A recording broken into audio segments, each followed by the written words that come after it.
મેઘરાજાએ કચ્છને ગમરોડ્યું છે। ભુજમાં 5 ઇંચ વરસાદ, અનેક જગ્યાઓ પર વરસાદી પાણી ભરાઈ ગયા છે।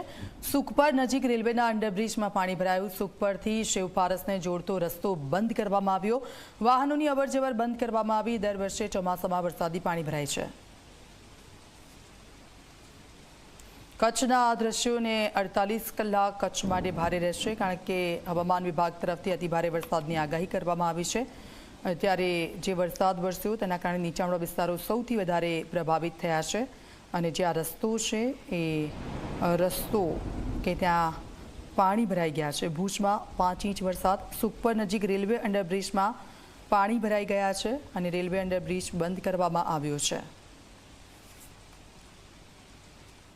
કચ્છમાં સતત વરસાદ જ્યારે વરસી રહ્યો છે ત્યારે ખાસ કરીને વાત કરવામાં આવે તો આપણે અત્યારે પહોંચ્યા છીએ ભુજ તાલુકાના સુખપર ગામે, જ્યાં અહીંયા જે રેલવેનું અંડરબ્રિજ છે એની અંદર જે પાણી ભરાય છે એને લોકોને જે મુશ્કેલી પડી રહી છે।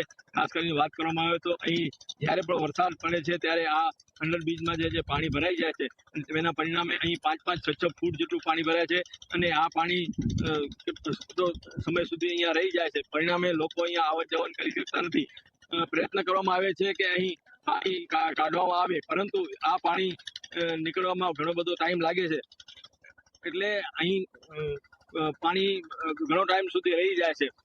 આપણે અહીંના સ્થાનિકો છે જેને તકલીફ પડી રહી છે એમના સાથે વાત કરવાનો પ્રયત્ન કરીશું। બેન, ખાસ કરીને આ તમને કેટલા વર્ષથી આ પરિસ્થિતિ છે અને શું પરિસ્થિતિ થાય છે? જ્યોતિ બુઆ, અમને દર વર્ષે વરસાદ આવે ને અહીંયા પાણીનો પ્રોબ્લેમ દર વર્ષે થાય છે અને સ્કૂલ બાજુ જાય તો છોકરાની સ્કૂલની બસ નથી આવી શકતી, નથી બાકી જઈ શકતા। દર વર્ષે આટલું ને આટલું પાણી ભરવાનું પ્રોબ્લેમ છે અમને। કેટલા દિવસ સુધી પાણી રહે છે? પાણી તો નિકાલ ના થાય તો 6-7 દિવસ તો આમને આમ પડ્યું હોય અને બહુ તકલીફ પડે છે। અહીંયા પાણી બહુ ભરાય છે। રજૂઆત કરી છે? રજૂઆત તો અમે ગામમાં કરી હતી, પણ સરપંચ લોકોને પણ કઈ નિકાલ થતો નથી હજી લોકો। રાજેન્દ્ર ઠક્કર, જી મીડિયા, કચ્છ।